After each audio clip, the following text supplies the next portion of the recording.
Today on Free Field Training, we are taking a look at a SWAT school plate carrier setup. I gave my buddy a whole bunch of stuff to set up his SWAT school equipment. This is the plate carrier that I was able to find him that I thought would work best for his purposes. He then set it up with a whole bunch of his stuff. We're going to talk about some of the pluses and minuses of the decisions he made and what he told me he would do differently if he had to set this whole thing up and do the whole progress and course again. Some of these things are things that I gave him to work with from companies.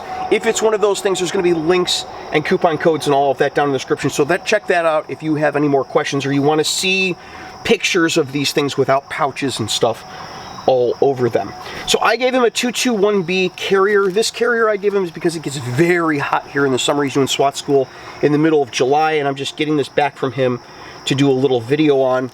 The reason that this carrier is good for that is that it has removable liners on it, like a padded internal mesh structure, both front, back, and along the arms.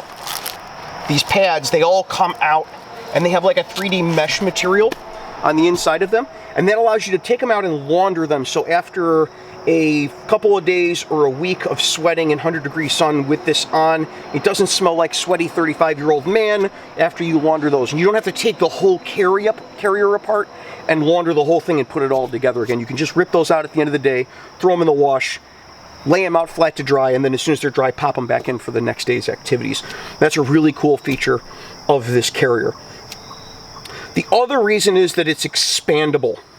So all of these pouches along the side of the carrier have bottoms of material sewn into them that's all flexible. So this allows you to put, if you wanted more mags for a certain activity, you could place more mags in these. He was using it for an IFAC and a radio during the class. His IFAC is sadly on the street right now, and the radio was specific to the class, but it allowed him to separate out different equipment and have extra things without having to buy extra pouches and mount them on there.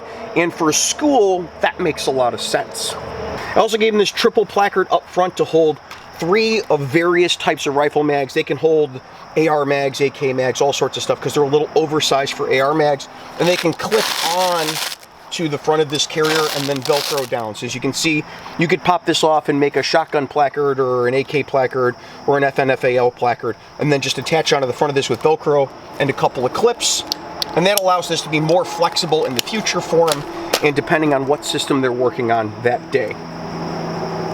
He then added a high-speed gear taco pouch with a couple of pistol mags. He uses a Smith & Wesson M&P. It's not my preference, the Smith & Wesson M&P, but it does get the job done. He really likes it, and you can see he's got a couple of Pro Mag brand magazines. He's using this for this because the Pro Mag ones are cheaper and don't tend to work as well. And the positive of that is he ends up working malfunctions when he's working on his pistol. Along the front here is another thing that I gave him. It's a reflective police patch. I got one on the front and one on the back. We're going to see the difference in how they were used from Tactically Suited. This is a reflective white patch with black material over the top of it. It's a rubberized, like a PVC type of patch, and when light is shown on this, the police lights up. It glows, which helps in identification. And if you're going to be in live fire shoot houses like he was doing with this, any little bit you can get helps with not getting shot and people seeing who is who. This particular patch in the front, he had his sling slung around his arm, and then the sling was rubbing up against this. That rubbed through this material, and we learned something new about the Tactically Suited patch. That is that this material underneath, the base material of it is the reflective material. So as it starts to wear, it actually reflects more, not less. I would have expected that, like most patches that are police patches that are sewn or applied, what you're going to get is, as it wears, the identification part of it is going to wear off. My old vest for work was a embroidered patch on the back, and over time police became less and less legible because it would start wearing through the sewn material. In this, police stays completely legible until the entire background is worn through, and that would take an awful long time. On the back, we've got an example of the same patch, larger, but with just sitting in cars and rubbing up against things. You can see it's gotten very little wear because we don't have that strap coming across it, rubbing at a pretty acute angle. You can see on the back here how this carrier comes naturally.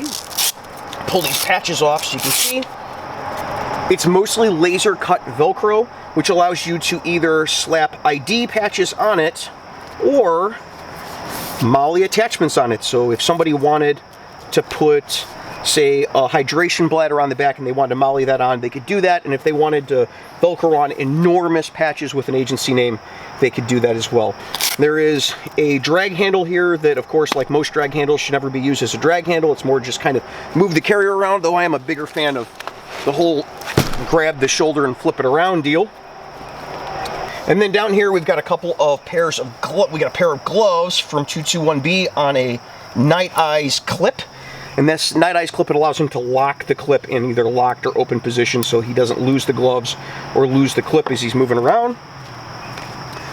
These gloves that I recommended to him for SWAT school have a rubberized back on it. This is important for any time you're dealing with sharp stuff. Like if we're breaching and we've got a hoolie up against the door and we're going to crank into it and push down, we don't want our hands getting all jacked up, especially the backs of our knuckles. And then on the inside, we've got cut resistant material. These are like a level 5 or level 3 cut resistant, something like that. It's a highly cut resistant glove. They're a little thick, but for the applications that they're using them in, it makes sense. It protects your hands when you're doing breaching operations, especially break and rake. If you're with somebody who's going to break and rake a window out with a tool, and they're normally wearing something like hockey gloves to protect their hands from falling glass, but if you're the guy that's porting in with a rifle or a shotgun or something like that, you're going to want something to protect the back of your hands in case some of that extra glass falls down. So that was the idea behind these.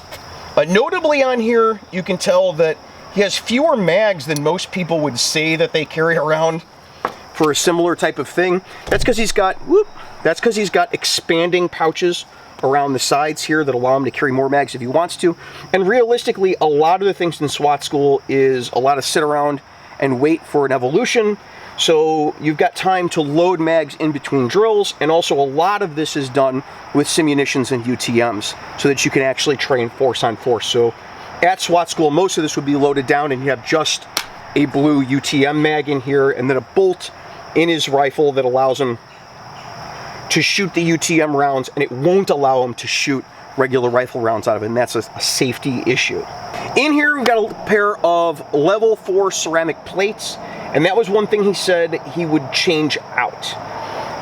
Level 4 ceramic plates are great if you have a wide-ranging number of threats or you don't know what the threats are going to be, you just know it's from long guns. In this circumstance, because it's a school, he knows everybody is shooting target and range 223 ammo, and level 4 plates are extremely heavy compared to some of the other options. Polyethylene plates, Safe Life Defense's frass, things like that. We'll put some links to some other plate options down below. These are great plates that he has in here, these level 4 ceramics, but it was overkill for what he was doing. It ended up really dragging him down day to day. It doesn't seem like a lot, but when you're hitting your mid-30s and you're porting a rifle around every day and running and gunning and doing all sorts of crazy stuff, an extra few pounds really does make a difference. That was the one thing he said he would change about the whole setup. If you like this video, I've got all sorts of other plate carrier setup videos. I'll put little links up there and down below as well. If you have any questions about any of this stuff, there's going to be links for most of it down below, and anything you can't find in the links, please drop me your comment or a question and I'll see what it is I can answer for you. Until next week, you guys be safe and take care of each other. That's been your free field training for today. While you're here, check out one of the other videos that we made, or down here, subscribe so you can see more. Or you could check out Patreon, where you can see how you can get your name put on the videos, like all these fine folks over here. I'll see you guys next time.